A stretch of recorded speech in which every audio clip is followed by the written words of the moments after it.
So this last week was spring break, and Alexander's school teacher, my brother-in-law, they were here helping, and we got to test out this tooth bar, and it was excellent. We got a ton of vines down just in an hour and a half.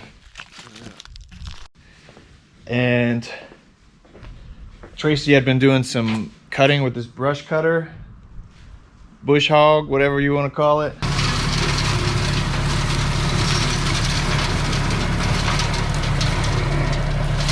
And it is rounded. The blades are rounded off. So I'm about to get up under there and see if I can chisel them. Chisel. About to get under there and see if I can give them an angle, give them a nice angular chisel cut. So, wish me luck.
So this area over here was right next to our hay barn, and it has stockpiles of different things next to it. There was some pea gravel, which was great. There's a ton of pea gravel actually, and there's this one pile that has moss on it to the right of me. I have no idea what that is. And then there was a divot where I'm trying to flatten out right here. So that's kind of what I'm doing.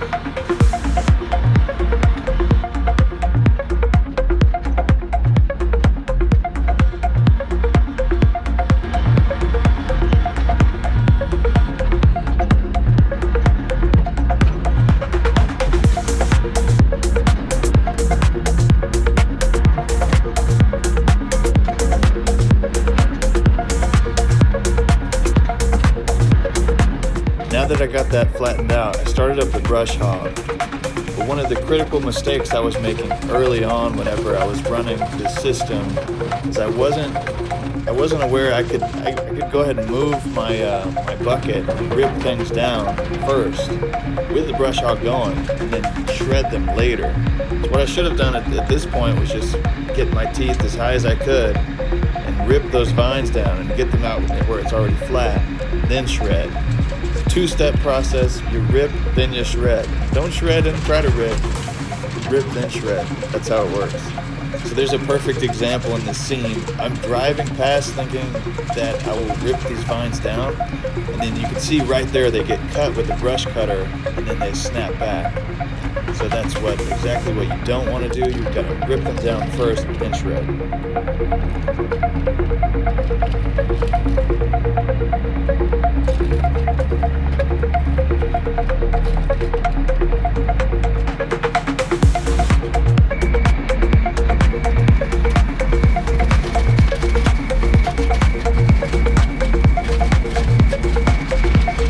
This is more of a strategy you would take if you just had a brush cutter, you didn't have your teeth yet, or you don't have a loader, you just got to back in and hope for the best.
am really enjoying this land clearing process. It's been so easy. With the front, it's been so easier with these Piranha teeth up front and the brush hog in the back. One thing I know I don't want to do is get caught up in some wire. But look at this mess. It's like they cleared it and let it grow. They never did anything else after they cleared it. I had to get this for the power lines to come in, which I very much appreciate having power. But this fence got over. Whoa, what's in there? Something scared me. Take my earbuds out so I can hear. Yeah, this fence is over right here. So I'm just gonna back into as much of this as I can, and then I'll go around front and do the same thing. All right, let's see what we can do.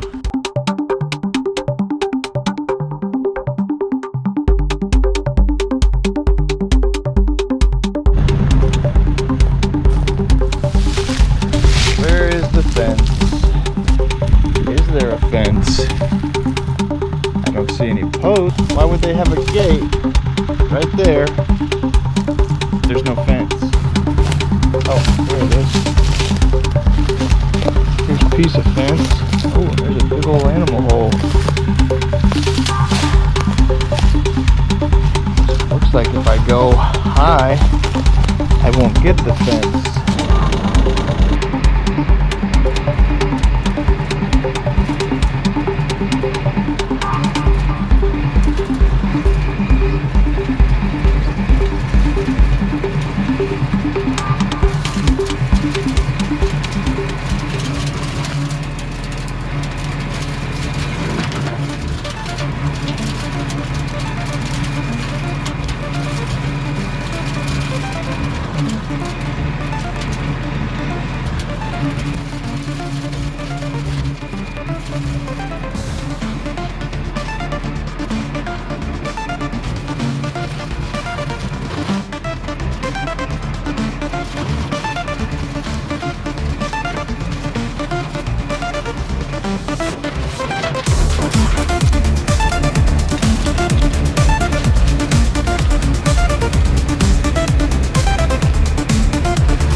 Right here is where I really started to understand the technique.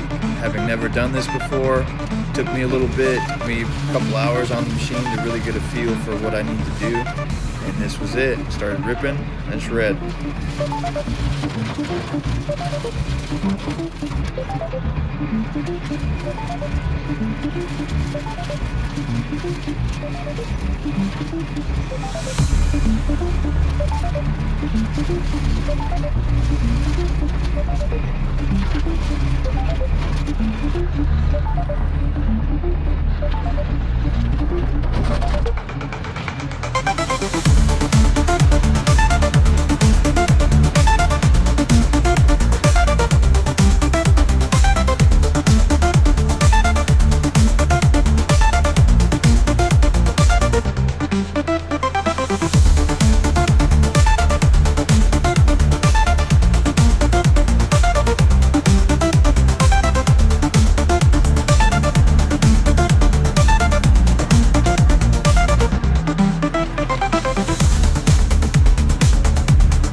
this point, I had gotten all the way up to the fence line and decided to switch to the road side of the property.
And it's the end of this video. If you have any questions, leave a comment. I'll be glad to answer. We'll see y'all in the next one.